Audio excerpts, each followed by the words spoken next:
Okay, welcome everybody back to the Macknesy Street podcast. Before we start, again, the usual reminder to kindly subscribe and to give a 5-star review to the podcast or on the YouTube channel or wherever you're listening to this. And also a reminder that we've started a Patreon account for those that would like to support support this podcast and the YouTube channel. So and of course, as usual, I'm joined by my brothers Osama and Sadi, who are, I think, traveling and are both in hotel rooms. And today, I'm really thrilled to have with us, and I can't think of a better guest as we approach Mayday than my friend Vijay Prasad. And we're going to be talking today about, but basically, again, related ultimately to the question of Palestine and to what's going on in Gaza today, but really taking the viewpoint from the global south and what's going on and the way in which this is being seen and perceived and what kind of solidarity movements are coming from the global south, but of course always the global north. So, global solidarity overall. Vijay is an Indian historian and is a journalist. He's the author of numerous books, over 40. And in particular, I really want to note the two kind of books, seminal books on the global south that he's written: The Darker Nations, A People's History of the Third World, and The Poorer Nations, A Possible History of the Global South. He's the executive director of Tricontinental, the Institute for Social Research, and is a chief correspondent for Globetrotter and the chief editor of Leftward Books in New Delhi. He was previously, and this is going to be important as we will, I think, end our discussion today about what's going on U.S. campuses. So Vijay was the George and Martha Kellner Chair in South Asian History and a professor of international studies at Trinity College in Hartford in Connecticut before he left to join Tricontinental. So Vijay, welcome. It's a real pleasure to have you. And as usual, what we'd like to do, if you don't mind, is to start off talking a little bit about your own journey, how you came to study and to think about the global south, and then sort of how Palestine kind of figures into that, and maybe bring in what it means to be a Marxist, especially in this day and age. Well, firstly, it is a deep, deep honor to be with the three children of one of my favorite writers in the world, Jean. Um, it's extraordinary to have that experience. I think her work, particularly her work about your childhood in Beirut during the Civil War, that book is extraordinary. Beirut Fragments. I mean, she's a great writer, and so it's a pleasure to be with you, truly. Um, it's interesting. I've been thinking a lot about this whole thing about how does one get interested in something from far away from your own life and your own commitments and so on. It must have been just a few weeks after the massacre in Sabra and Shatila in 1982 that there was a almost without context, a contextless photograph in the Indian newspapers of two women walking and looking carefully at a row of corpses. And it said Beirut, massacre and so on. That photograph has stayed with me for a long time. In fact, Kareem, when I lived in Beirut and we used to see each other often, I forced Robert Fisk to walk with me in the camp to try to find the place where that photograph was taken. And we think we found the place. But that moved me greatly because there was something that echoed with the massacres that I had seen as a young person in India. The massacres against different communities. There was a very famous Nellie massacre in Assam around the same time, and this idea that human beings can do this to other human beings was quite striking. And one of the earliest assignments I got as a foreign correspondent was to go to Palestine and to explore this extremely small place and this extremely congested form of oppression and annihilation. Somebody coming from India, you don't appreciate that when you get to the West Bank, for instance, or Jerusalem is a very small city. The congested nature of the city is striking, and of course, so too is the spatial violence of the city, the kind of ways in which the occupying forces galvanized their superior firepower to humiliate people. All of that really drew me into a lifelong assessment of the Palestinian situation, but also reporting. I went to Gaza in 2014. I was stunned by the level of violence in 2014. You can imagine now 37 million tons of rubble. I mean, yes, people are familiar with the numbers of dead, but guys, 37 million tons of rubble. The UN just said that it's going to take a minimum of 14 years to clear the unexploded ordnance. Even if there's a peace agreement today, people in Palestine are going to be dying from these bombs all the way out to 2038. I mean, it's just confounding, the brutality, the kind of extreme violence that the Israelis have visited. And just a last point on this, why this continues to motivate me. You know, people say, and I don't know what you all believe, but well, the kids in colleges are motivated by images on social media. But that's not true, because where are the images of Ukrainian mothers carrying children down the street, or Ukrainian families obliterated, 400 bloodlines obliterated in Gaza? The Russians are simply not bombing like the Israelis are bombing in Gaza, or like the Yanks bombed in Iraq. There's a way in which these people attack human beings, which is just brutal. And it's not the images on social media by themselves that are moving people around the world. It's the character of the attack, that sheer brutality of it, the heartlessness. That's what motivated me in 1982. And I think that's what's motivating an entire generation around the world, which is coming to terms with the clarity of apartheid Israel. Vijay, to push you, and I should have mentioned as well, of course, that you were the Edward Said Chair at my own university at AUB, I think a decade ago or so. So that's where we met and were able to have a lot of discussions. And one of the things that always struck me is the so on the one hand you're this historian of the global South, and these two, I mean, you've written 40 books, but for me these two books really kind of lay the groundwork for how we should be understanding the global South, and this differential, and I think is a differential. We've had these discussions a lot between what went on, let's say, in the post World War II period and the decolonization period, when we could call it, we talked about the global South, versus what you're working on a lot more these days, which is the question of the BRICS. And I think you're writing your third volume, in fact, of that history, on this history of the BRICS. And so, can you just, before we kind of go into further discussion, can you just very briefly, in this kind of setting, this history of this global South, how was that period in the, let's say, the Cold War period, the global South, differ from when we start talking about, hey, what, and everybody now uses the term global South. I mean, I go to academic conferences and half the panels now are global South, and it seems to me to becoming more and more empty of political meaning and more just this term that has been co-opted. But so can you just briefly explain to us, so that eventually when we start talking about BRICS, our listeners and readers can kind of figure out what this actually means?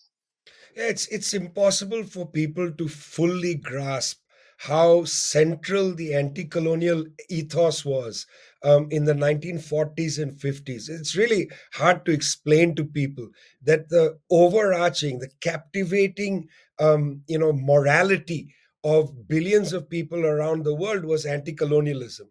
The end of colonialism, the end of racism, and so on.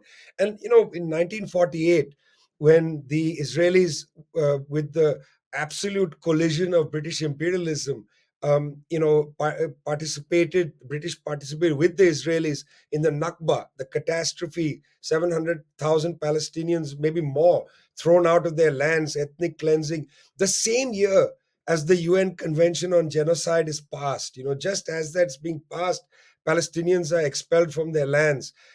Most of the countries of the South, of the Third World, had a great sense of solidarity with the Palestinians. But I really want to say something which may not be fashionable. You know, Look, the Palestine is a small place, 700,000 people. I mean, I'm from India. My family had to move part of my family from Punjab, from Lahore to India. 13 million people transferred population because of the enforced partition of South Asia, which the British enforced. 1 million people died in that partition. The numbers in Palestine are much smaller.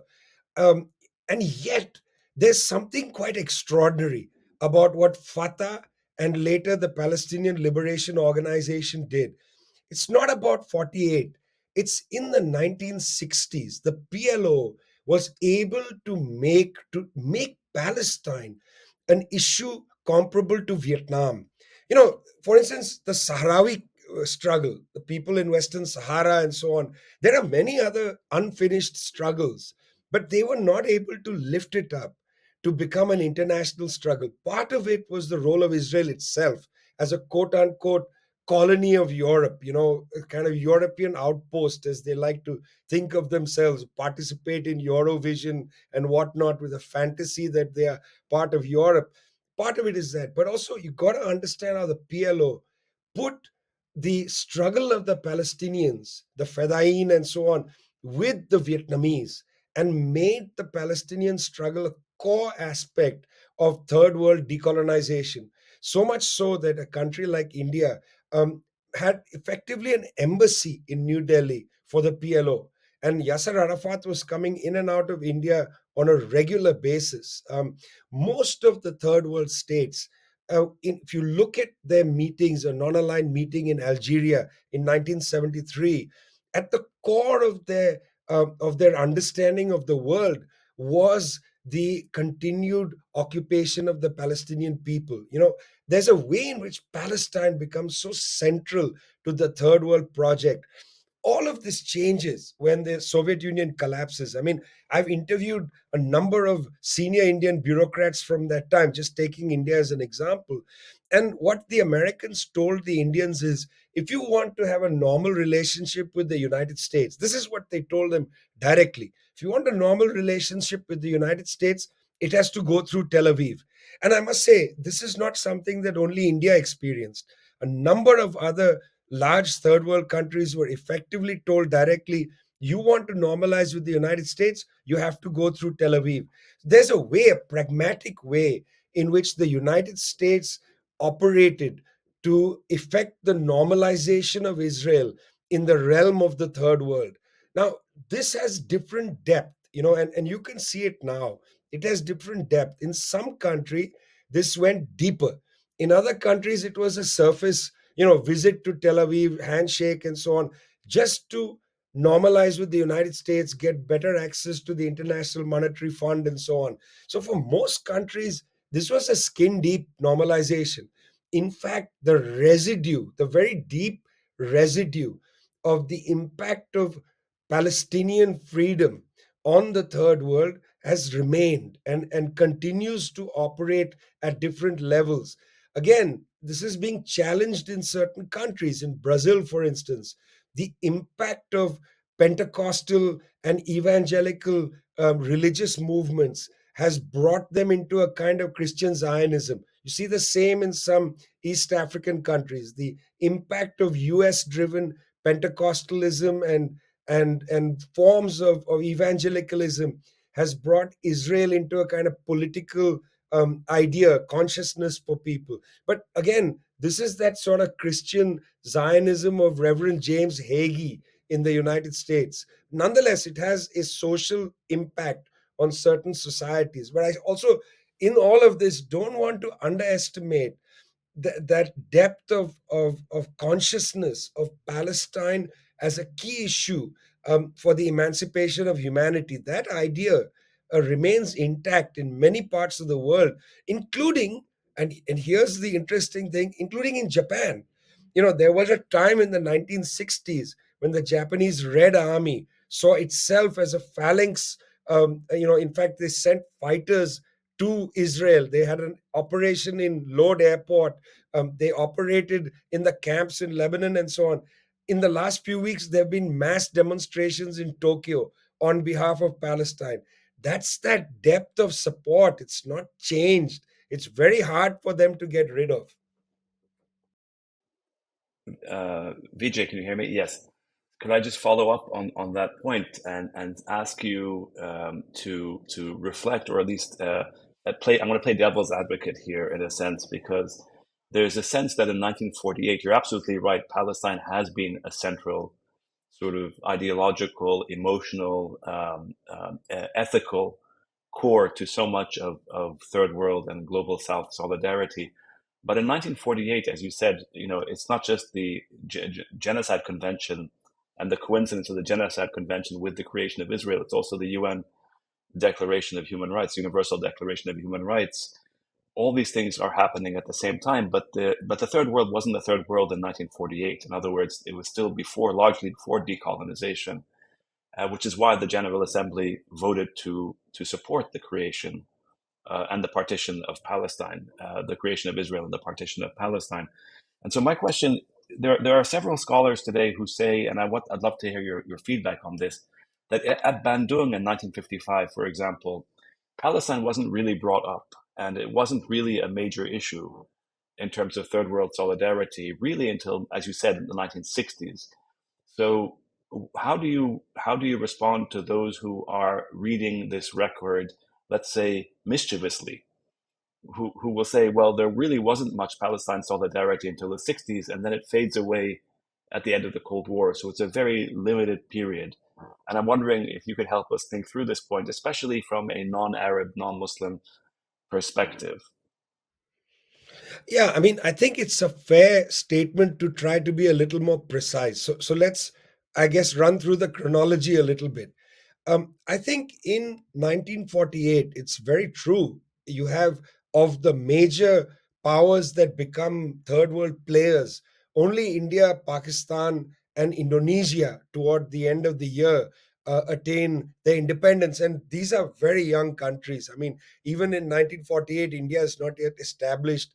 Constitution doesn't come till 1950 and so on. But really, what's important to understand is not Palestine, but anti-colonialism. Anti-colonialism is the prevailing morality, not Palestine. I mean, and this is right there when you read, and it's not just in the 40s, it goes back when Kwame Nkrumah from the Gold Coast in Africa arrives in London in 1935, and he sees a news report that the Italians have invaded Ethiopia. He writes in his notes that I was sickened to my stomach. He felt sick to his stomach. What does Mr. Kwame Nkrumah have to do with Ethiopia? No, it's that anti-colonial feeling by the 1940s and early 50s was, in my opinion, that was the prevailing morality. They all got that. Of course, not Palestine yet. At Bandung, it is, of course, again true that much of the people that came to Bandung were very interested in issues of economics, in issues of how they should operate at the UN. But there's a very interesting section on culture in the Bandung communique where they are talking about racialism. You know, this is the moment when that other agency that the United States hates, UNESCO, was being formed. And UNESCO at this time had hired a range of academics, including Claude Levi Strauss and others, to write academic texts to show that racism, in fact, was a power-driven ideology. It wasn't a real assessment of the world. And so, in Bandung in 1955, they take a very strong position against racism, or what they call racialism. And there's that deep sense of colonialism being foul. 1960, at the UN General Assembly, you get that terrific declaration on colonialism. It's beautiful, and I quote it all the time, Osama. It's that line where the UN. I mean, I've never read a more beautiful UN resolution. They say that the process of liberation is irresistible and irreversible. I mean, that is just a beautiful line. The process of liberation is irresistible and irreversible.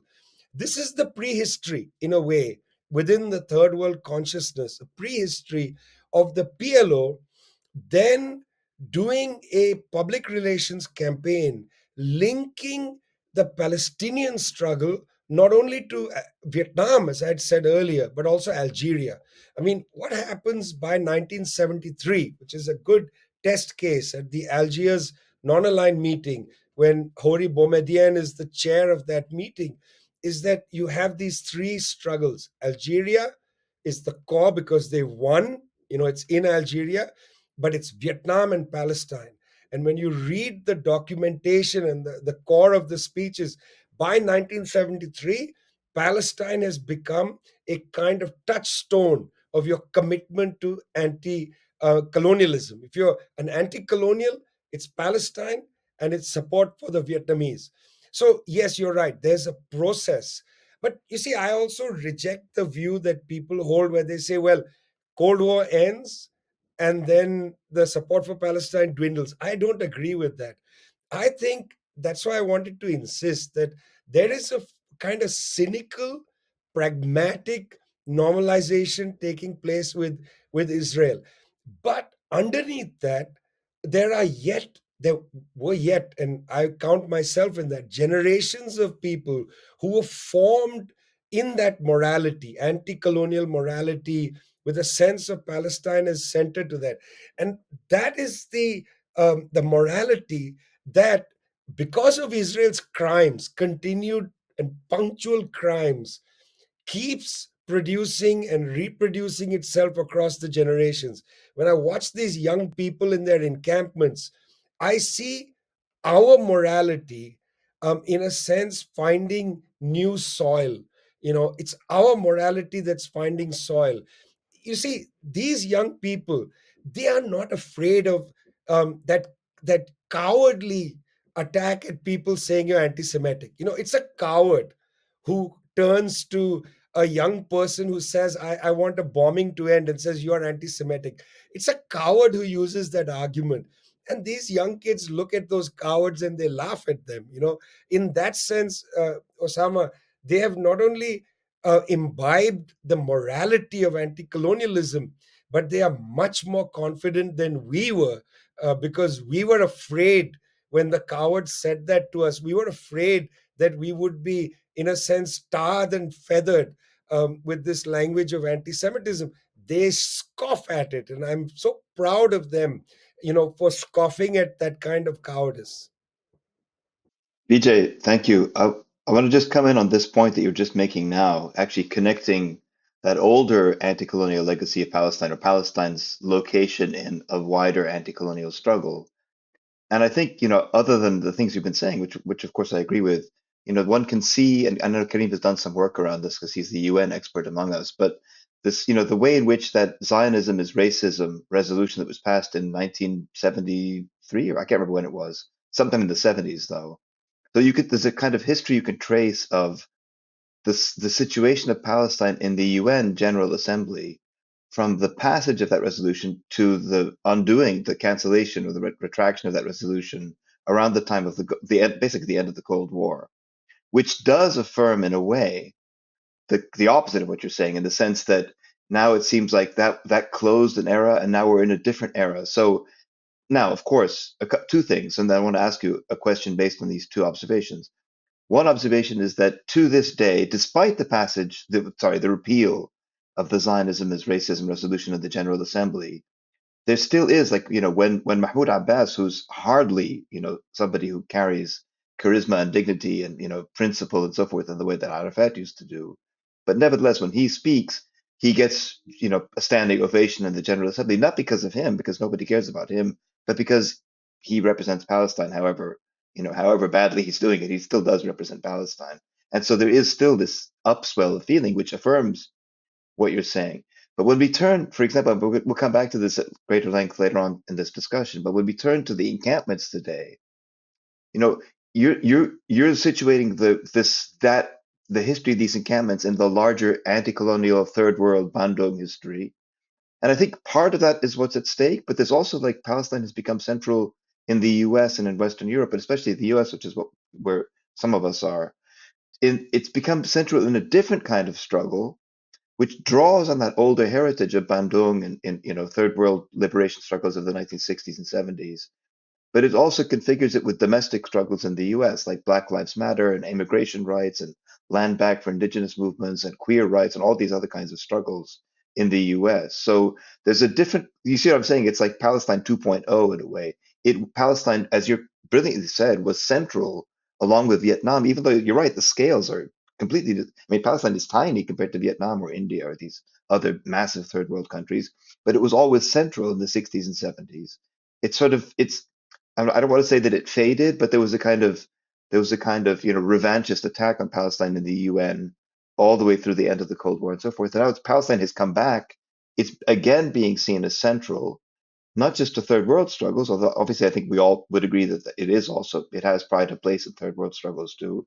But now as configured in relation to domestic struggles in the US, which is really important because, and we'll talk about this later on, I'm sure, because of the extent to which the U.S. remains kind of, the incubator and generator for support for the Zionist project in Palestine. So this is really important. This is why all of these American universities are in crisis now because of the extent to which the U.S. in many ways lies at the heart of the struggle over the future of Palestine. I mean, in a real sense, location matters more than anything because location also defines the kind of social dynamic of politics. So, I was recently in Accra in Ghana, went to visit the Palestinian ambassador. Now, the Palestinian ambassador in Ghana, comes to all the events. And I did an event at the Socialist Movement of Ghana. He was there. Sits in the first row. He's a celebrated figure in the country of Ghana. Even the right of center president welcomes him for a conversation.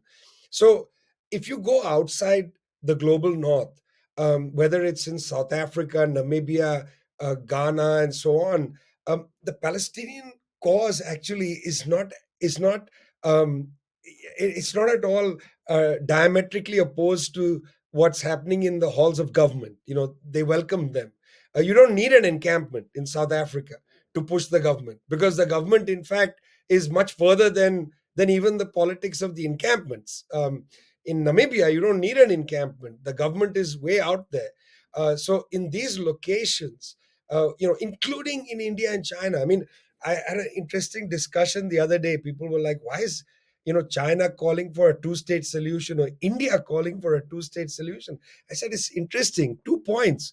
One is, in fact, after the Israelis moved below Wadi Gaza and entered Khan Yunis, that's the first time you see these large countries in the UN talking about the two-state solution. Well, partly it's they're trying to protect Gaza from being annexed by Israel. They are saying you can't annex it. It's part of Oslo. It's Palestinian land. Then the fact that India, right-wing government, which has sympathies with Mr. Netanyahu, is not come out and said we support Israel in this war, or that they come out and say, well, it's okay, like Jared Kushner, let's make a seaside resort for the Israelis in Gaza and throw the Palestinians into the Nakab. India didn't say that. India said we must uphold the two-state solution.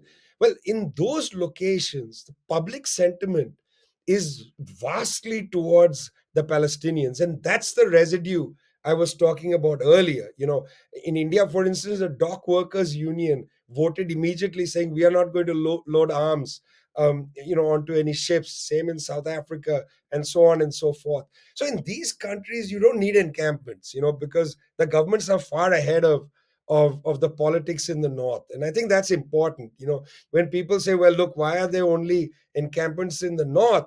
That's not because people in Calcutta and people in Mombasa are not motivated. It's just there's no need for them.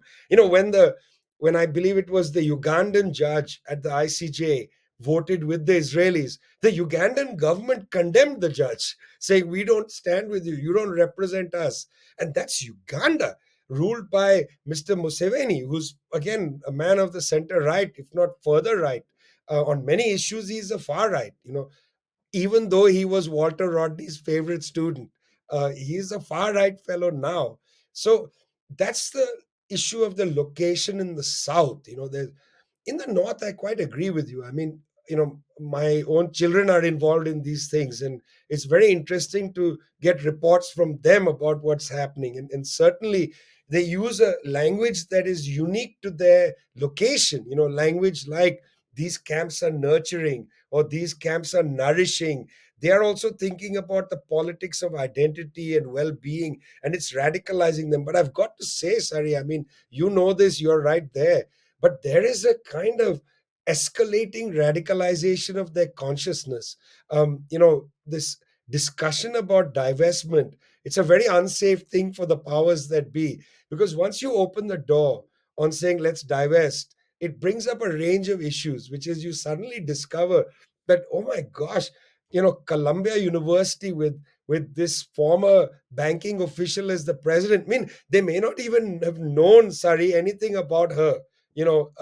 Suddenly they see President Shafiq is a former banking official. What an ugly history preceded coming to Colombia.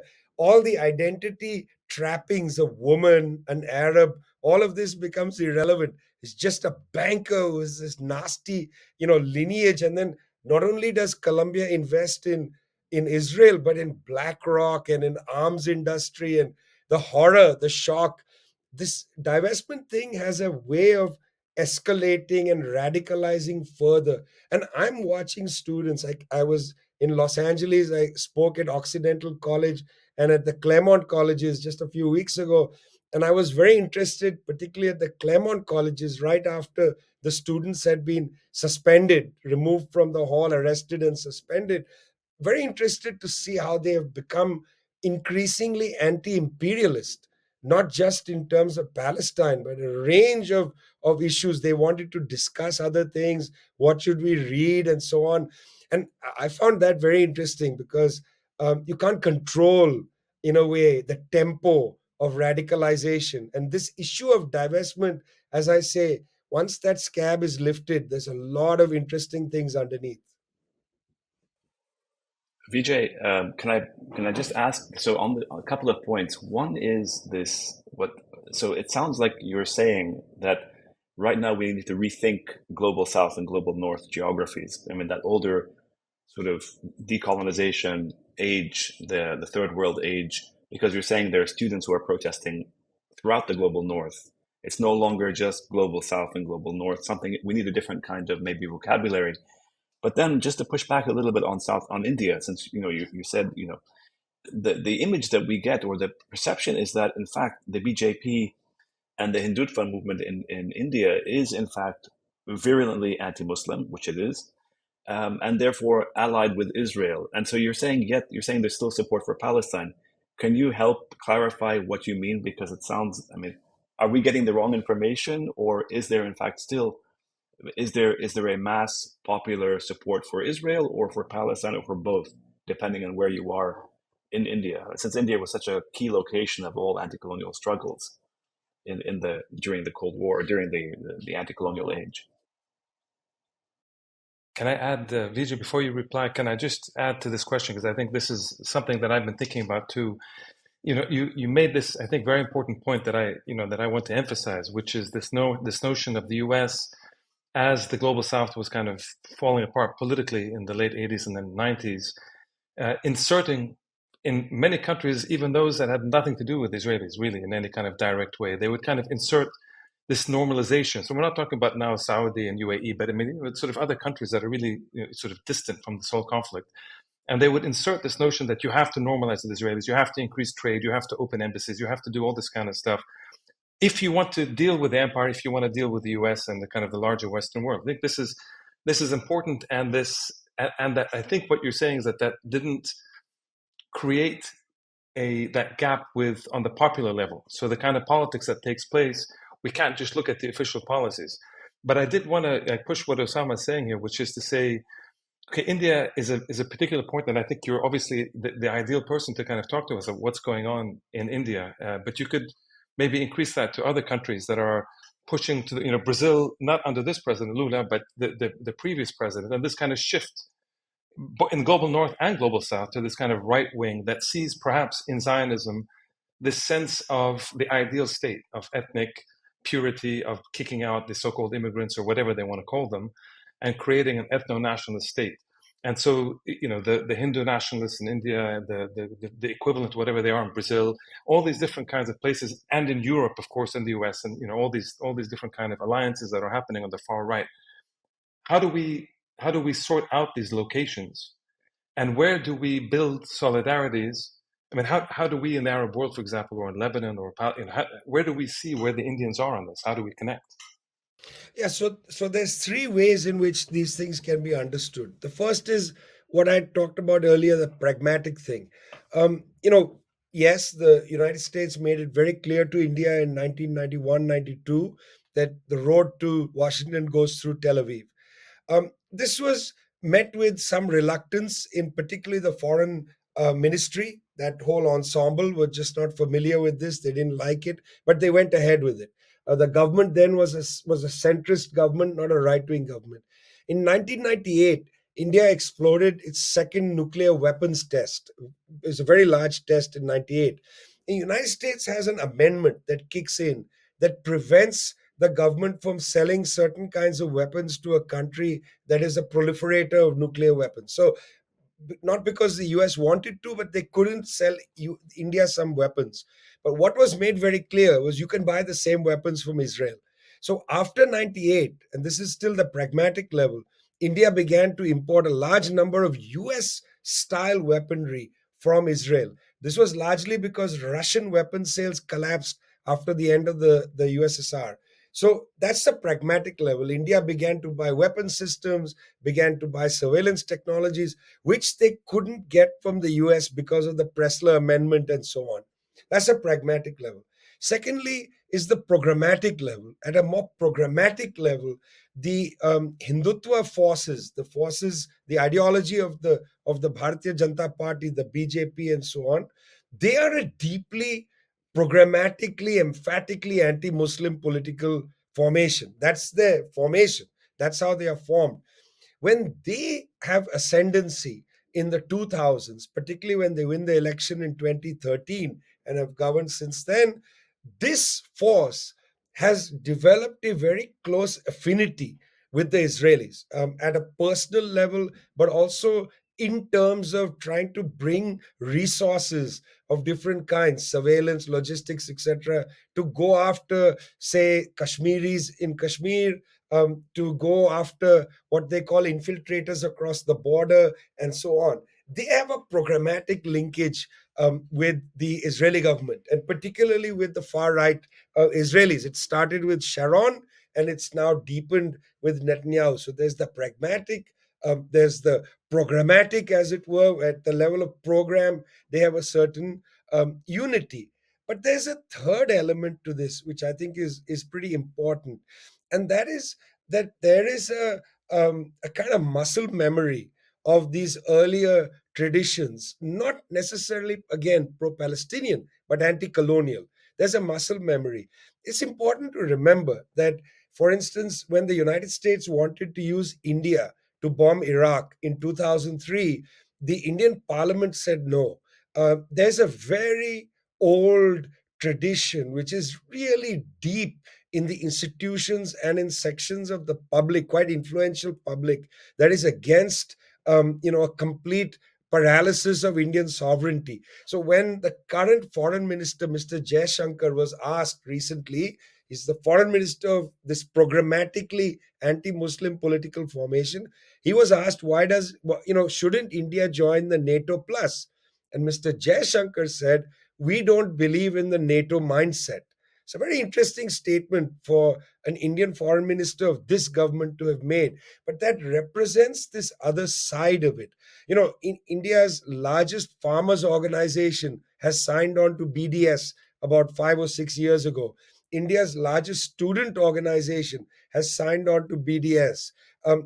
As I said, the dock workers said we will not load the ships. So there is this undercurrent of organized left forces that are, in a way, very strongly pro-Palestinian. And I know this is always difficult for us to talk about because of our kind of social sensibility.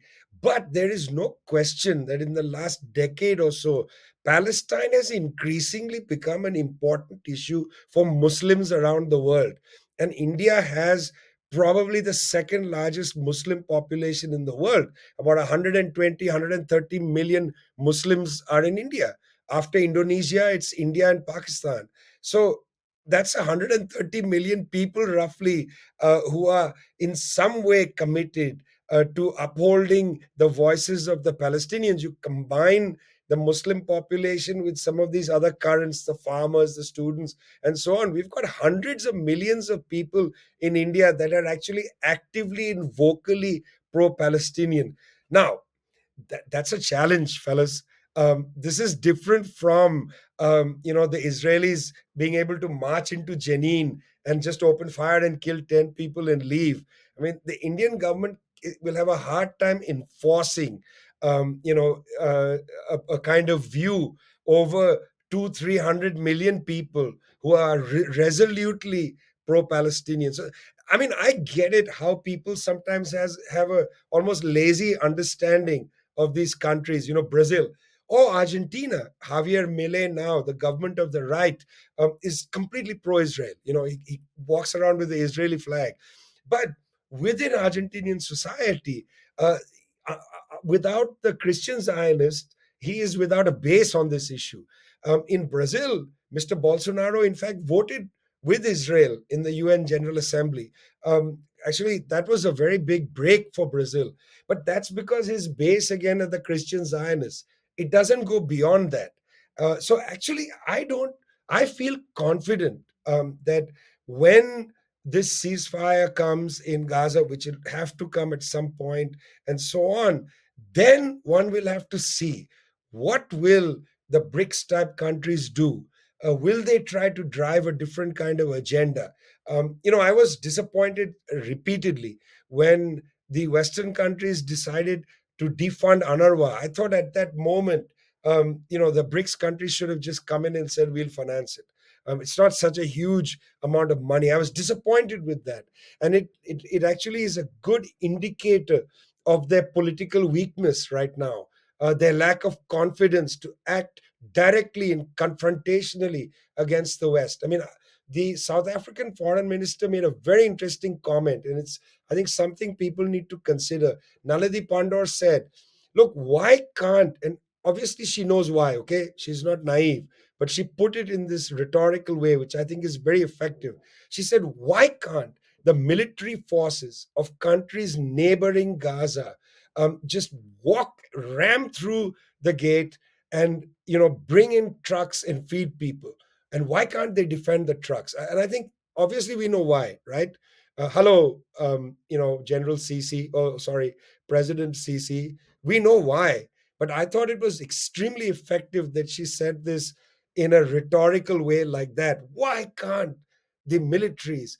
And I want to push this for a second, because remember, guys, in 1948, when the young Israeli army effectively thrashed the Egyptians in Gaza and in the Sinai. When they thrashed the Egyptian mid-level officers went back licking their wounds in Zamalek and in the Garden City club that they have that overlooks the Nile, licking their wounds. They said, what the hell kind of king do we have? He spent so much money on the military, and yet we were defeated by the Zionists. 1948-49, that leads directly to the 52 coup by Gamal Abdel Nasser and the free officers. That coup was motivated by Israel's ability to defeat the Egyptian army. So I keep thinking in my head, I wonder what's happening in that Garden City officers club now, in Zamalek and so on, where, they must be sitting and thinking, we've spent billions of dollars on a military. What are we waiting for? Why aren't we trying to enforce even a no-fly zone over Gaza? When the Yanks wanted a no-fly zone over Libya, they got it like this. And then instead of no-fly, they went and destroyed the Libyan state. Why has nobody talked about a no-fly zone? I imagine the Egyptian Air Force fellows, all educated at Princeton, probably have friends who are there in the encampment, sitting in their mess going, my God, we are a laughing stock of the world. And, we need to laugh at them because we need to provoke them to do something. Vijay, I want to push you a little bit on this question. Sorry, so I just want to follow up if you don't mind. This question of the global South countries now, Brazil, China, these countries. I think you pointed to a really interesting point, which is that in this debacle of defunding UNRWA, where this set of Western countries, European and North American countries, pulled support for UNRWA with no evidence that the Israelis kind of did this hysterical thing that there's a handful of Hamas kind of people working with UNRWA out of 30,000 total.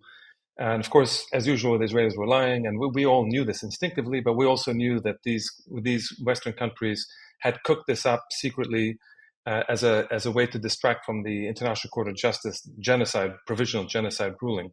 And now, of course, most of them have restored this, or so they never really had plans to defund because, of course, more than anything, they're terrified of refugees kind of showing up in their own countries.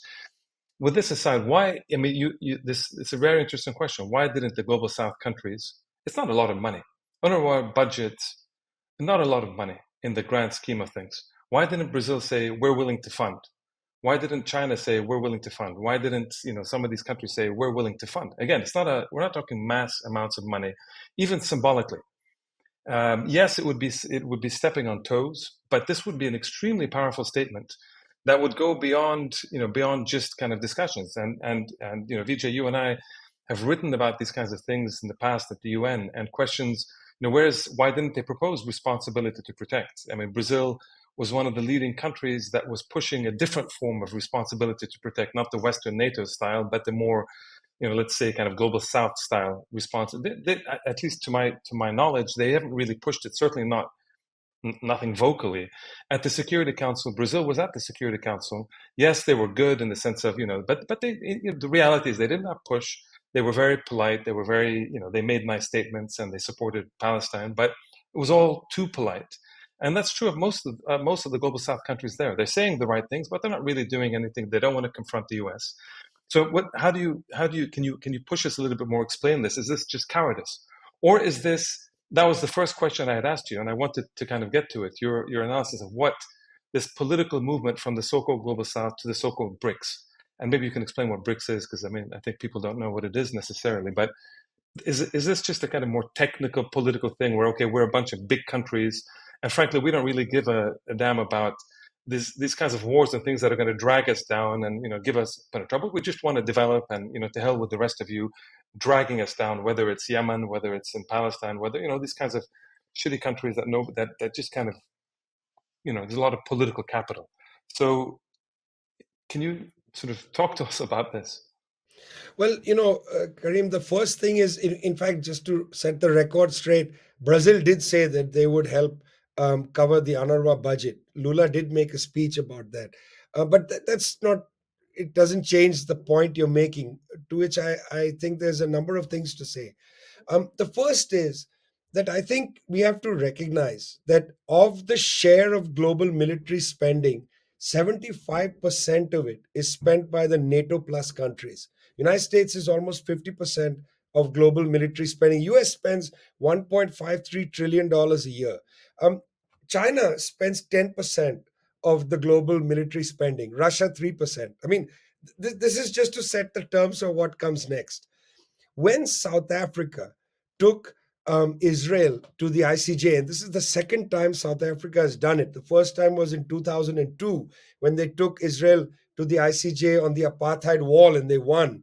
But when they did it this time, in the US Congress, some right wing congressman put a bill in to have sanctions against South Africa for having the audacity to do this.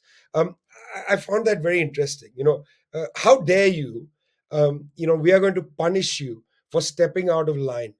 And I would say that the Chinese in particular are very cautious because they do worry about this. The United States is a dangerous country. It is dangerous because it has weapon systems sitting at the edge of China.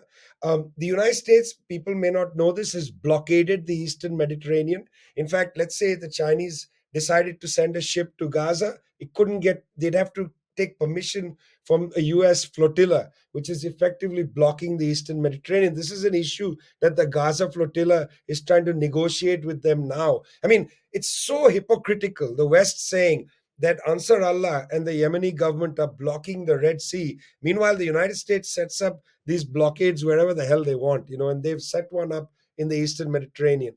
So the Chinese, I think, are very wary of going head to head with the US in anything that could create problems for them, because they feel like they are on the edge of a confrontation anyway in the South China Sea or the West Philippine Sea or whatever you want to call it. That confrontation is at a hair trigger. And because the United States is so dangerous, so destructive, people are scared. I mean, just to put it plainly, the word cowardice might be valuable, but you don't need cowardice. You can be also practically afraid without being a coward. I spent about a decade as a boxer. I know very well. I didn't. Sometimes went into a ring and said that fellow is going to make mincemeat out of me. So I have to box in a certain way. That's not cowardice. That's strategy. You have to be strategic. You understand that they are stronger than you. You know, cowardice is different. Cowardice is whether the adversary is strong or weak. You don't want to fight them. This is where you have a sense that I don't want to get into a losing battle, or I have to be very careful how I deal with them. So the Chinese limit of the Chinese position right now was to make strong statements defending the Palestinians. That was it, and to vote in the chamber to block U.S. resolutions by veto and so on. But they didn't go beyond that, and it was disappointing, of course, because 50,000 people are dead, or whatever number is dead, 7 8,000 missing. I mean, for God's sake, at what point do you take a risk? But maybe they don't want to risk everything on this. And so I think that there's something there. And the point that follows from this is that there is a kind of extreme decadence in the Western leadership. Extreme decadence. They just don't have a kind of clarity of voice or purpose. Their ideas are shop worn. We stand with Israel. I mean, for God's sake, that's one thing to say on Monday. By Thursday, it sounds ridiculous. There's images coming of families being wiped out, and you're saying the same sentence. You sound ridiculous. That's what I mean by decadence. There's a kind of decline of the intellectual capacity, of the moral compass, and so on. The leadership is extremely weak. I mean, look at the European leaders. You ask people even in their own countries. I made a joke in Germany. I said to the room, how many of you can name the full name of the chancellor? Do you know his full name? I mean, some people didn't know, actually. That was the funny thing. And they came to a political event. They didn't know his first name was Olaf. They knew Schultz, Chancellor Schultz. Anyway, mediocre people, that's one thing. This is the moment to put an alternative, moral, straightforward line. This was the moment for the leaders of the BRICS to have clarity. And so that's where, when I said earlier I was disappointed, the BRICS emerges as a commercial unity and a political unity after the collapse of the US financial markets. That's its emergence. It doesn't emerge to create some alternative reality for the planet. That's not their ambition. They have a limited ambition. People read too much into the BRICS. It has a very limited ambition. And plus, it is politically all over the place. I mean, one day Bolsonaro was the leader of Brazil, the next day it's Lula. That changes the character of the BRICS. It's not, got a program that unites everybody. It's a very much a ephemeral kind of program. They're interested in increasing trade. They're interested in the fact that there's no African country on the UN Security Council with a permanent seat. There's no Latin American country with a permanent seat. India would like a permanent seat. These kinds of things unite them. On Palestine, their statement was okay. It wasn't great, but it was okay. It was a sort of, to pick up from Sari's point, it was a kind of Muhammad Abbasish statement. It was sort of something like that, a kind of Ramallah bureaucratic statement, which in the context of this war is not bad. Better than a statement saying both sides have a point, right? better than that, but still slightly disappointing. What the world doesn't have right now, and what I hope will come out, is the kind of clarity that is needed after something as brutal as this. From the ruins of Gaza, you need to have political clarity come from somewhere. And I don't mean it's going to come from the encampments and so on. I don't know where it's going to come from, but it needs to come. There has to be sort of, the amber light of caution that this kind of thing is outrageous. And I don't know where it's going to come from. I very much hope that the South Africans continue to drill on this issue, continue to push and produce some sort of political tendency that others can get behind. But right now we are not seeing it. So, Vijay, on this point, I think, of course, it goes back to what you said at the outset, which is to say that I mean, it's not a coincidence that the Palestinian sort of insertion into third world solidarity came about in the 60s and 70s, early 70s, because of Yasser Arafat, because of Palestinian leadership, which is what's missing right now. This is what's missing more. So, in terms of what's going to come out of the genocide in Gaza and the revulsion of the world at Israeli policy and at the decadence of the West, as you said, Western leadership has been scandalous in terms of the discourse, let alone the policies around what's going on in Gaza. So you're absolutely right, but it requires, it seems to me, Palestinian leadership more so than anyone else, because if they don't lead, it's hard to sort of sustain a kind of and cohere a movement. But I'd like to push a little bit more about to see your reaction to another sort of devil's advocate kind of question, which is to say that oftentimes I was talking to a Syrian colleague the other day, and genuinely his heart, of course, is with Palestine.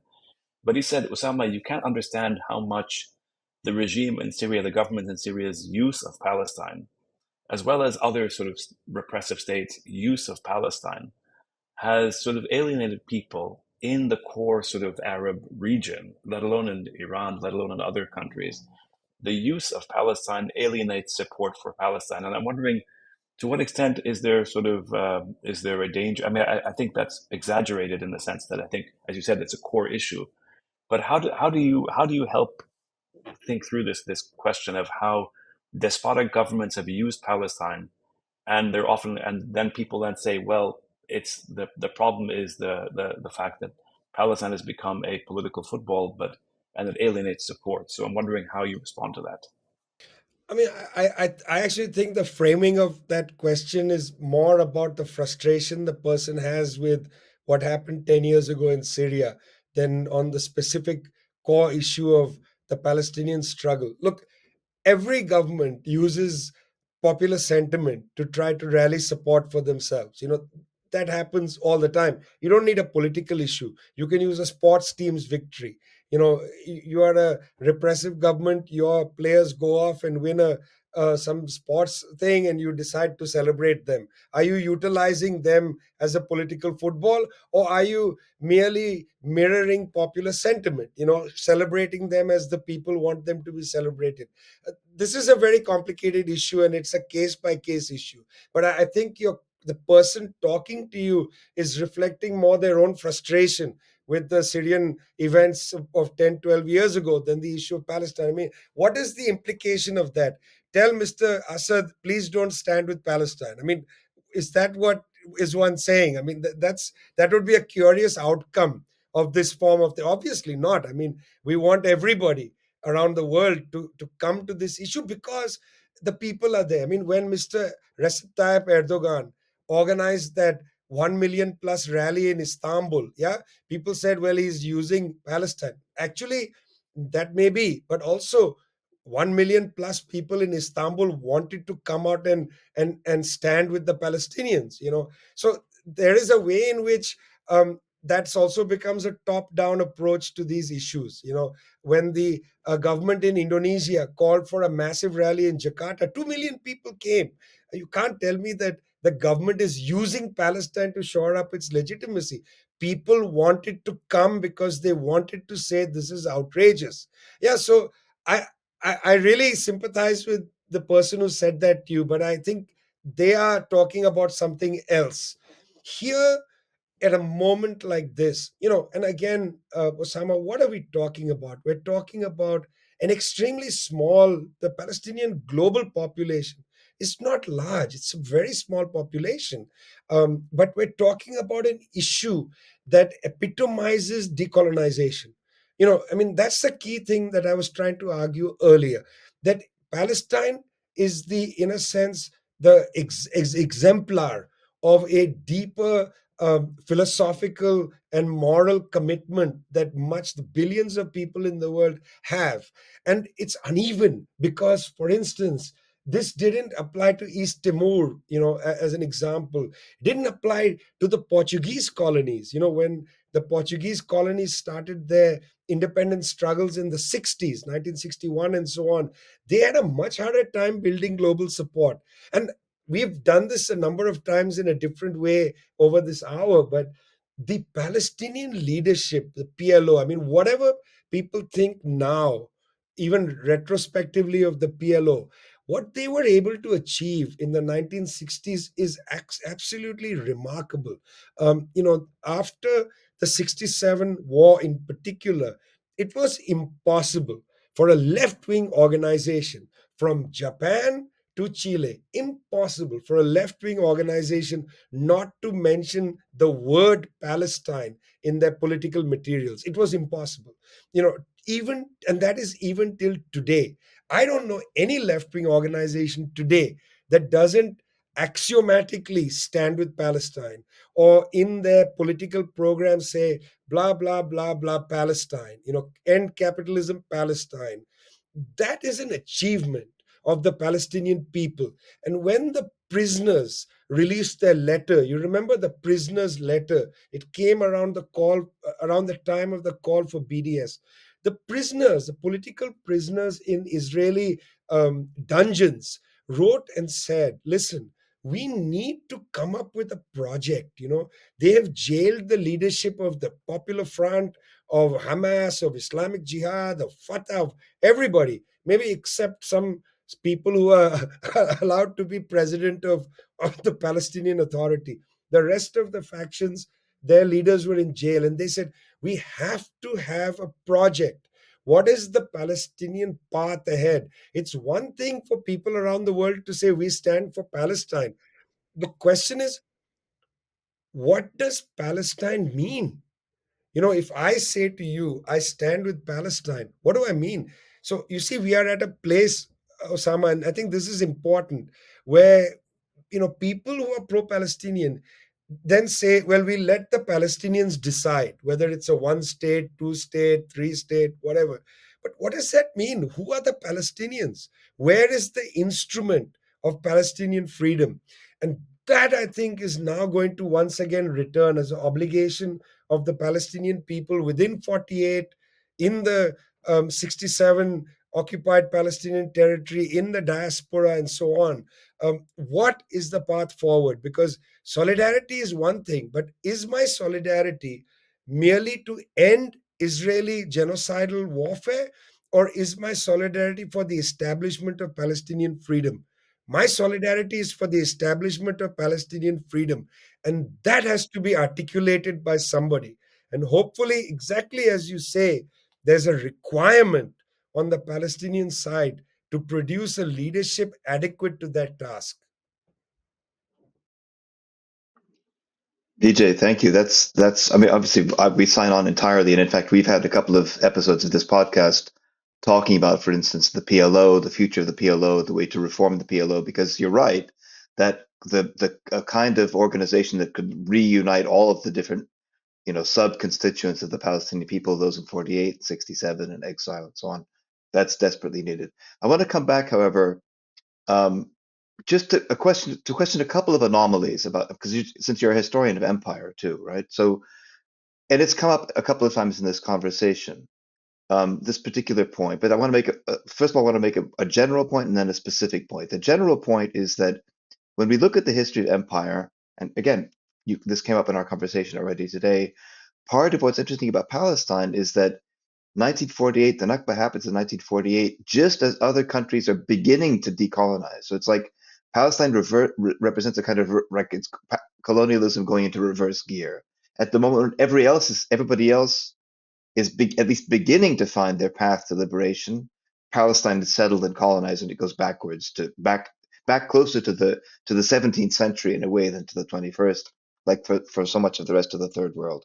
That's a general point.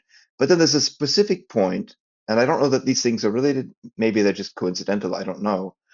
But it's come up in this conversation too. For example, you said early on that at some point when various third world countries wanted to in the sort of post Cold War era wanted to improve their relations with the US, they realized they had to go through Tel Aviv. And other conversations like that have come up when we talk about American politicians, as you did, putting pressure, let's say, on the student encampments now. Those American politicians are taking their orders basically from Tel Aviv. So what's interesting about that, as since I'm also a student of empire, is that it seems to me, and I'd like to know what you think about this, it seems to me that the relationship between Israel and the US is anomalous in the history of empire, partly because this entity that ought to be that and some people can think of it as a kind of client state of the US. In other words, the US tells the Israelis what to do, or there's a version of this that says Israel is America's attack dog in the Middle East and so forth. I don't think that that's the case. I think it's exactly the other way around in some way, that it's basically Tel Aviv that calls the shots in Washington. And you can see the extent to which, if you look at the crisis in the American academy now, all of these American universities, which represent bastions of the elite, after all, are facing crisis. Like USC is in free fall at this point. Columbia is in dire crisis.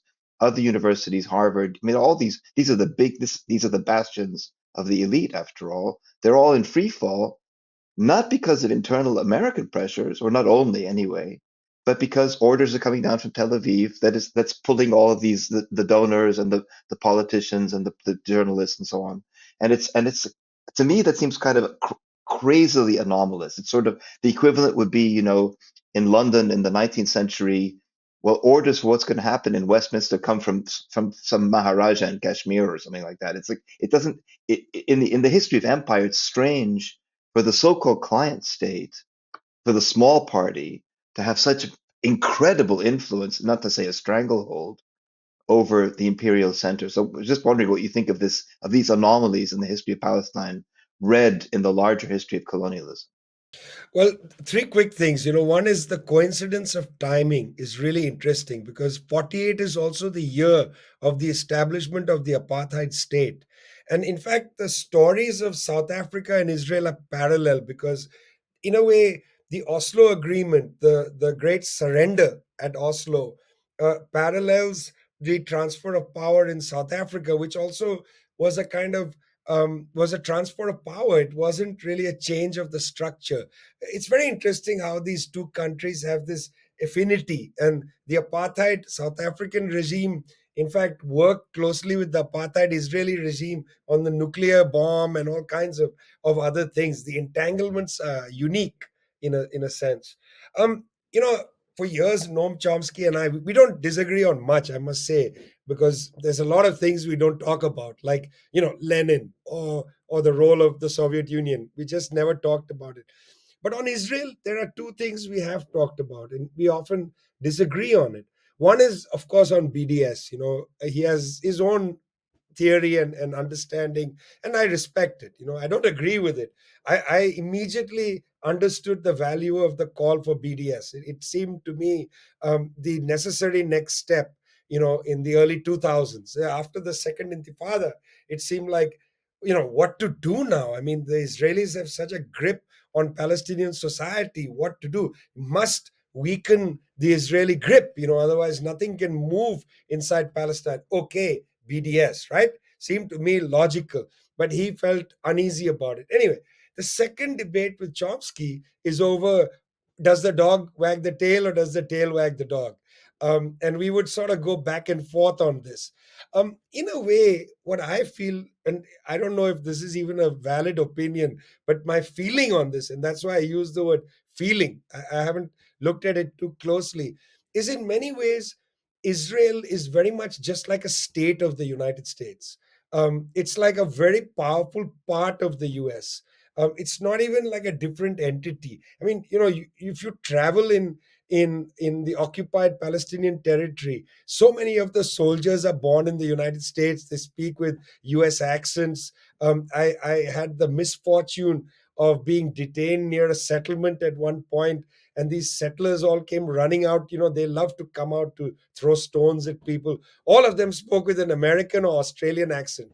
And it felt to me like, well, this is, sort of Ohio or Philadelphia transplanted. I said Ohio because of the rural thing, but more Philadelphia transferred. I met a guy at the Wailing Wall once carrying a Kalashnikov, and I asked him, "What are you up to?" And he said, "Well, I'm from Philadelphia." I was like, "Oh, but you're carrying a gun here right next to the Al-Aqsa Mosque." And he said, "That's not the Al-Aqsa Mosque." I said, "But why aren't you carrying your gun in Philadelphia, you clown?" It was a sort of large gentleman from Philadelphia, about my age, late 50s. What the hell is he doing here? So I often feel, and this is again my feeling, that Israel is a curious place. It's not just a settler colony of Ashkenazi Jews who came from Poland and so on. It's become like an extra territory of the United States, with increasing numbers of very powerful Israelis born and brought up in the US and Australia. And they have very close entanglements with high officials of both countries, not just United States, but also Australia. You remember Mark Regev, is Australian. A number of them have double passports and so on.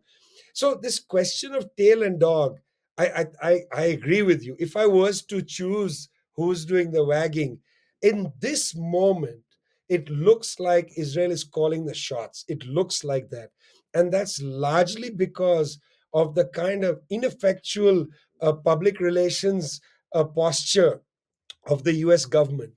Biden looks, completely exhausted, and Blinken looks completely out of his sorts. I mean, I watch him at a press conference. He looks so uncomfortable with everything he's saying. So it almost is as if somebody's talking in his ear. Again, it doesn't really matter to me whether the tail wags the dog or the dog wags the tail, because I actually think these two spaces have a kind of underground bridge between them, and people are just sort of marching back and forth.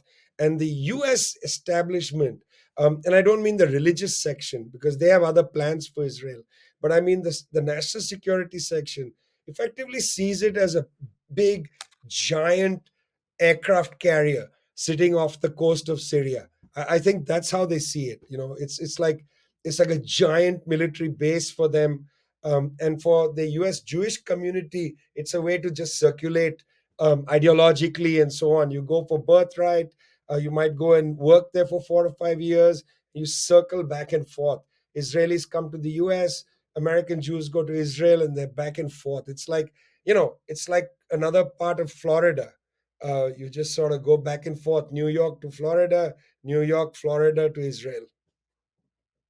So follow up on Sadi's point is that in the history of empire, has there ever been? I mean, not disagreeing with much of what you said, but have you ever, in the history of empire, has there ever been a client state or a colony like this? I mean, this is what I'm trying to understand. Sadi's point is that it's hard to think of the British Empire or the French Empire or the Ottoman Empire or any empire for that matter having this kind of I mean, it seems counterintuitive almost. So You actually did, and that's interesting. And we've forgotten those stories. You actually had places like Zimbabwe, Rhodesia. You had places in the Caribbean where the overseas British population that was born and brought up in Zimbabwe, in the Kenyan highlands, I mean, think about the emergency wars in Kenya and Malaya, the slaughter of people, the Mau Mau rebellion, and so on. How the British came to defend their so-called extraterritorial nationals who were not even born in Britain, but born in Zimbabwe, in Rhodesia, or in southern Rhodesia, Zambia, and so on. So, I mean, there are bits and pieces of this. It's not entirely unique. The way in which the French came to the defense of the planters in Haiti in the 1790s and early 1800s. They saw these places as somehow part of them. That's what I'm trying to get at. In a way, I think that Israel has become like a settler colony of the United States in the same way as Rhodesia was a settler colony of Britain. I'm saying we forget all this, but the way the British tried to defend those colonies till the very end, the Malaya insurgency, they slaughtered populations in Malaya, now Malaysia and Singapore. They just went into the jungle and just mowed people down because they said we cannot allow our settlers to be harmed. So it's not identical, obviously, but there was a religious component. There was a component of the savage. There was a component of a kind of extra, a little piece of Europe in the middle of Africa and so on.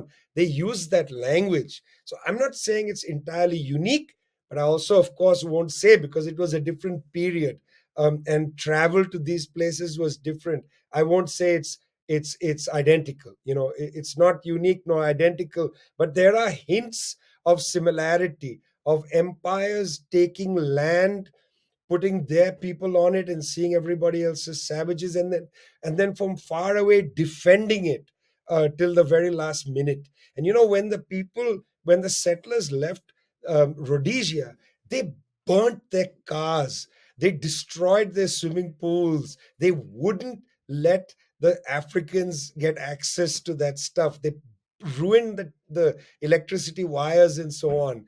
I mean, that's something to bear in mind. The hatred, the deep hatred that was generated against the so-called savage, that's the same thing we see against the Palestinians. That deep hatred that is cultivated within Israeli society, and which the Yanks have tried to cultivate in the United States and failed. And that's the biggest difference, is that they have not been able to succeed. And again, there's a range of reasons why they have not been able to reproduce that hatred. Why, for instance, the attack of anti-Semitism is no longer got the purchase it once had, and so on. But in that sense, there is a great difference. The Palestinians are much more humanized than the Malays or the Kenyans and so on. It took about 50 years for Carolyn Elkins to publish her book, which established the concentration camps produced in Kenya against the Mama. It took about 50 years, and the British government destroyed the archive that she had to work around. The core archive was destroyed. The difference here is the Israelis just don't care. They do it in plain sight. They just don't care. The level of Israeli state arrogance is something I actually have not seen. And that is unique. I mean, the absolute arrogance is Churchillian in its arrogance. Netanyahu's closest parallel is Winston Churchill, and not for the good reasons, quote unquote, of what the British see, but the real, brutal, racist Winston Churchill.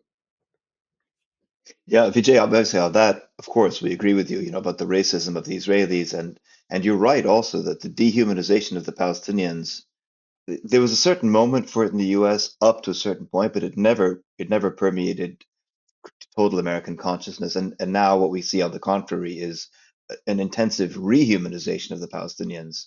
And in fact, if you look at opinion polls, especially of young Americans and students and so on, you see a massive increase. And that's not just since Gaza, but like actually going back a year or two or more, a massive increase in support for Palestine compared to Zionism. And there's a kind of generational shift that we're also witnessing here. But just on this particular question, I mean, I take so much of what you're saying, and of course, in many ways, you're right. Sort of the Rhodesia, South Africa, those kinds of or Malaysia, that's a kind of close analogy to a certain extent.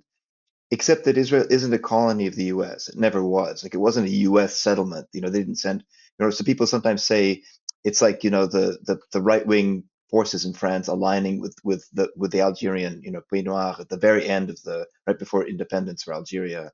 But again, it's a different thing because technically, as far as the French were concerned, Algeria was actually part of France. Or same thing with Haiti and so on, right? So this is what makes this relationship still. I still want to push back and say there's something anomalous Because, like as you said a few minutes ago too, that the Israelis, some people say that Israel is like an aircraft carrier parked off the coast of Syria, but the U.S. has its own aircraft. It doesn't need somebody else's aircraft carriers. It's got its own aircraft carriers. And in fact, if you look at the recent bricksmanship over a possible expansion of the Iran and Israeli, confrontation, that was never going to be in America's interest. It might have been in Israel's interest to a certain extent to drag America into this war. So there are many of these Oh, they points stopped it. where Sorry to interrupt, but they stopped it. I mean, that's the point. I mean, to push back on you, I mean, they did stop that. That's the point.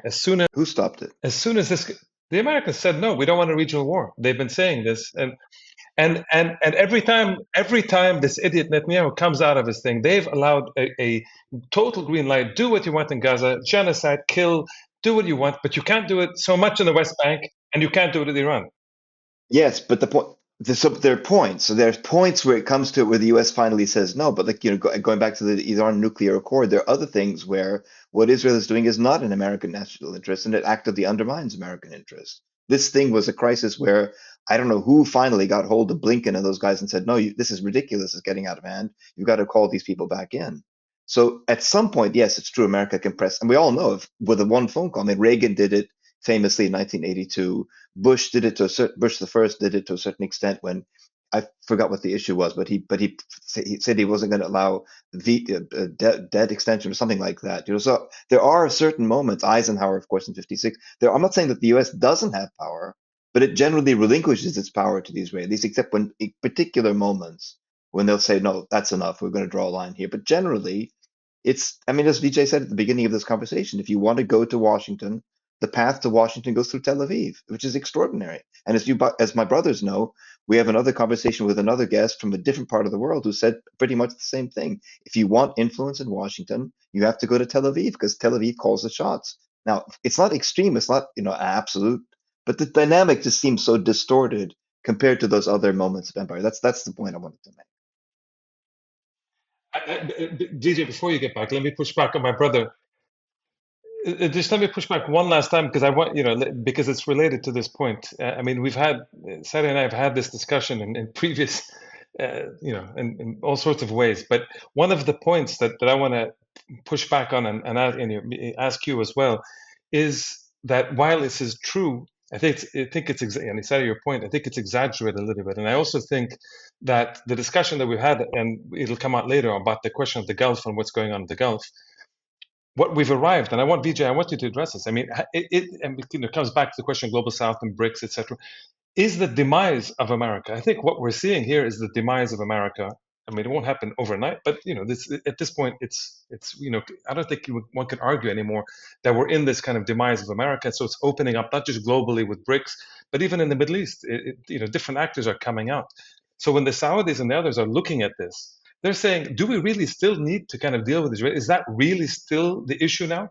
Or is the road through something else? Maybe eventually through BRICS or maybe or China, etc., one of these things. They look at the Israelis, they see the Israelis can't defend themselves. They see the Americans unable practically to kind of, put the Israelis back into their miserable box. And here we are, having the same question. It's changing. I think it is changing. And I'm not sure, I think on the one hand, there's a domestic issue, of course. That's why they're saying you attacked in the kind of the Jewish Israel, so therefore we're going to allow you your revenge as much as you can and as much as you want in Gaza. But when it comes to strategic interest, meaning the gas, the oil, this kind of thing, they don't want that.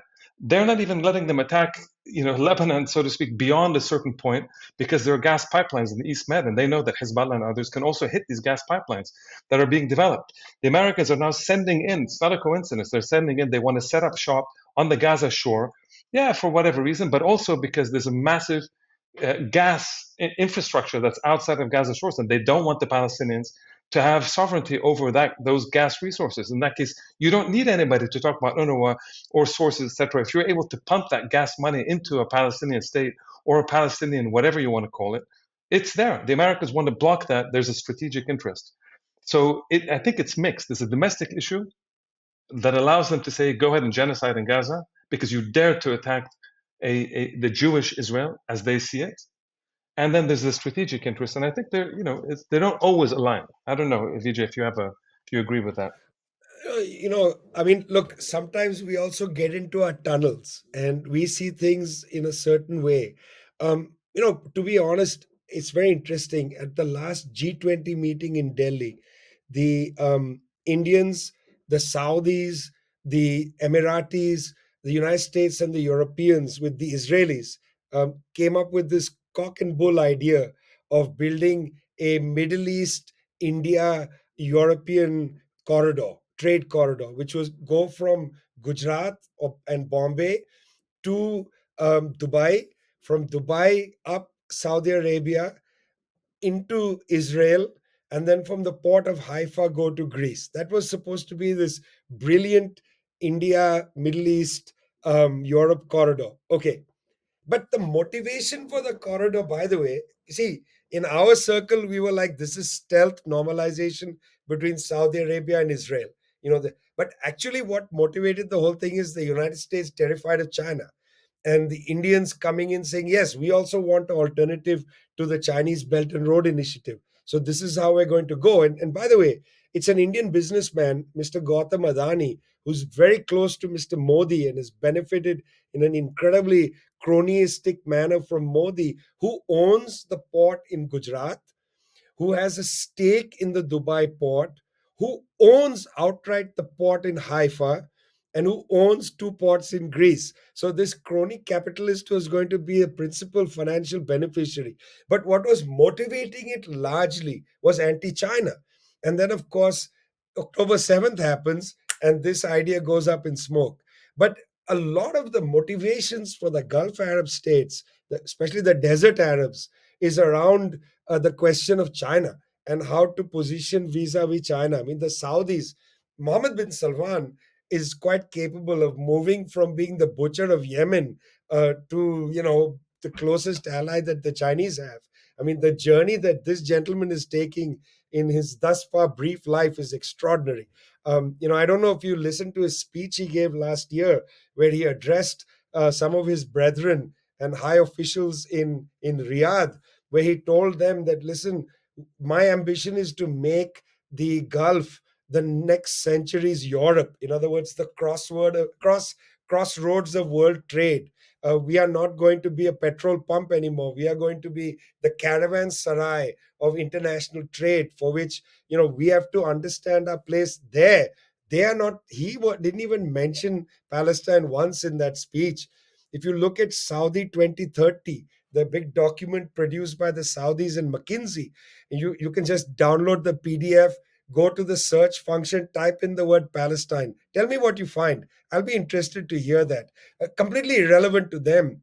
Their whole thing is China, Saudi Arabia, the OPEC plus scenario, Saudi's entry into BRICS, building smart cities, this, that, and the other. In a sense, a lot of these people are kind of post conflict. They want to just transcend their conflict with Israel and the question of the Palestinians. It is not central to their orbit. They are kind of thinking in the post US world, how to negotiate the post US world. That's where they are. And these kind of events now is a distraction for them, which is why it's so interesting to watch how lackadaisical these countries have been vis-a-vis the suffering. So lackadaisical. I mean, the statements coming from Riyadh, from Doha, from Dubai, from Sharjah, where are the Emiratis? What kind of lackadaisical, useless statements coming from them? They should be ashamed. The Bolivians had much stronger statement than Nicaraguans, much stronger statement than anything coming out of the Gulf Arabs. But I would say it's not because necessarily some normalization with Israel. I actually think they think that whole thing is a waste of their time. They are thinking about China. They are thinking about India. They are thinking about, the post-US world. They want this to just disappear, But obviously it's not going to disappear. So there is a way, Sari, when we get into these discussions, who's the tail and who's the dog? There are other tails and dogs in the scenario. And like the United States is focused, laser focused on the loss of authority over Eurasia. And in a sense, China's increasing role in the Arab world is perplexing to the United States. They just don't know how to contest it. I said something a while back. I said in some public event that the United States is very good at blowing up bridges. It's very bad at building them. And I stand by that. These countries want bridges built. They don't want, to have the technology necessarily to keep blowing up bridges. They are in a post US thinking. The mindset is different. So in that sense, the who's wagging, what dog, there are so many dogs right now in the room, that the balance is much more complicated. And it is true that even, I believe, for the US sections of the US ruling class, this conflict is becoming a distraction. For sections of the US ruling class, this conflict is a distraction. I think they would like it to go away, but the Israelis will never allow it to go away because they have annihilationist ambitions. I mean, the end game for the Israeli state project, for the ruling class, not just Netanyahu, I think for the whole totality of the Israeli ruling class, the end game is the unity of Judea and Samaria, the expulsion of Palestinians, or the permanent second class status of the Palestinians. That is their end game. And that end game is always going to distract from what are seen by even neighboring countries as the more pressing problem of how do you jockey for development. And listen, I don't blame them. Okay, it's not a question of like why is the young emir of Qatar not fully seized of the question of Palestinian freedom. He's also thinking of his own situation. Last time I was in Doha, I met people who work in the foreign ministry of Qatar. It's a very interesting group of people, I must say. Um, I was struck by the fact that a number of them talked openly about the need for Qatar to have a normal relationship with Iran. And I asked them why. They said, because we don't have water. We want to build an undersea pipeline. There's a lake right across the water. We want an undersea pipeline to get water. And they said, you know who keeps blocking us? Vijay, we could go on about this, but we need to wrap. And I wanted to, since we're around Mayday now, I wanted you to just to just maybe just a few words on what we should be thinking on Mayday now, and what's going on, kind of connecting it to Palestine, to Gaza, sort of to wrap up. And what is the significance of Mayday today? Is it just something one does like this, or is there something deeper that we can think about? For human beings, cultural events are very important. It sets the clock in a way. It allows you to sort of make sure that you're at the same time as other people. We learned this from coming out of long histories of popular festivals, of things like religious whatever fairs, things that bring people together and unify you with a purpose. May Day was that for workers. And I want to put Mayday in the context of Palestine because I think that's important. It's interesting. When I went to Palestine, the occupied Palestinian territories under the control of the PA. I think maybe the second time I went there, I met a number of labor union people who are trying to build labor unions within the Palestinian territory. And I found that their work is a million times more difficult than for anybody else. Many of them were trying to organize Palestinians who go and work in settlements, which is itself such a difficult contradiction because the settlement is illegal. You want the settlement to go, and yet in a way you are forced to organize the people who go and work there because Palestinians still go and work in settlements. Or the very few diminished number of Palestinians from particularly the West Bank that cross over to go work in the fields of 48. There are workers from East Timor, there are workers from Thailand and so on, but still some Palestinians, diminishing number, cross over to go and work in 48. People were trying to organize them. And I just want to take a moment to salute the very brave Palestinian trade unionists who, against all odds, in the middle of armed struggle, in the middle of Israeli brutality, these extraordinary brave people, often with one pair of shoes, with very poor living and health conditions for themselves, a struggle to organize the Palestinian workers, the rural workers, the migrant workers, and so on. We often forget them, Karim. They are not people whose names are remembered. They are not the leaders who we know. These are the people who are sometimes assassinated or beaten just for trying to organize workers to improve basic conditions of life. Even in Gaza in 2014, I met a couple of trade unionists. I don't know what happened to them. Three of the people I had known at the time, two journalists and a medical worker, were killed in November, and one was killed in December. I don't know where all those trade unionists have gone, but on Mayday, will be thinking about the Palestinian trade unionists, people of great sympathy and people who we should never forget, men and women over generations who have struggled to bring decency into the world. So, I think if we can take a moment to salute them, it would make them happy if this message ever reaches their ears. Thanks so much, Vijay. We really appreciate this kind of very long discussion about kind of the global South in particular, and you as the historian of the global South, and we're looking forward to your kind of final installment of that and the history of the BRICS going forward, to try to figure this out more and its connections to Palestine as the center of anti-colonial struggle as well. So thanks very much from all of us. Please, thanks a lot. And don't forget to say hi to your mom, who's my Yes, real I friend, realize Kareem. that. Hi, everybody. I thought this was really kind of a great episode with Vijay, talking about the global South and the reactions and how it evolves historically in relationship to this anti-colonialism and to Palestine, of course. What did you think? No, I really appreciated the discussion and the points he was making, and that back and forth we had about the dogs and tails and so forth. That which some of the points he was making about the relationships of those ex-British colonies, for example, in Southern Africa, Rhodesia and South Africa and so on. Those dynamics, it's true that they are fascinating, and there is a kind of larger legacy, and also that sense of third world. I'll still probably call it third worldism, or if you want to say global South, fine. But that sense of third world solidarity with Palestine, it like he's the living and breathing embodiment of it in so many ways. It was great having him on and to remind us that it's not a legacy, that spirit of third world solidarity is alive. We could see it, as he was saying, in the South American countries supporting the ICJ case, obviously South Africa, Namibia, and so on. So it was lifting of the spirits, I think we could say.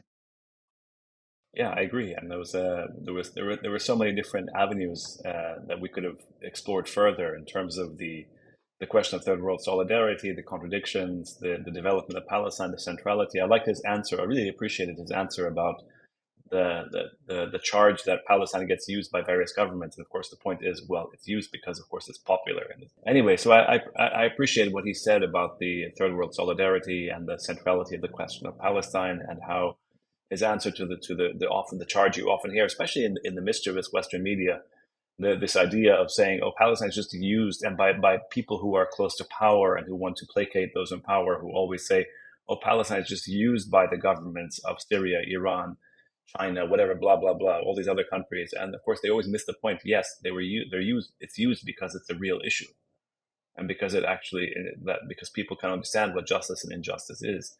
And so, yes, governments around the world use it. The question is not, you can criticize that, but don't then turn your back on the actual cause. So I think there's something important to be said there.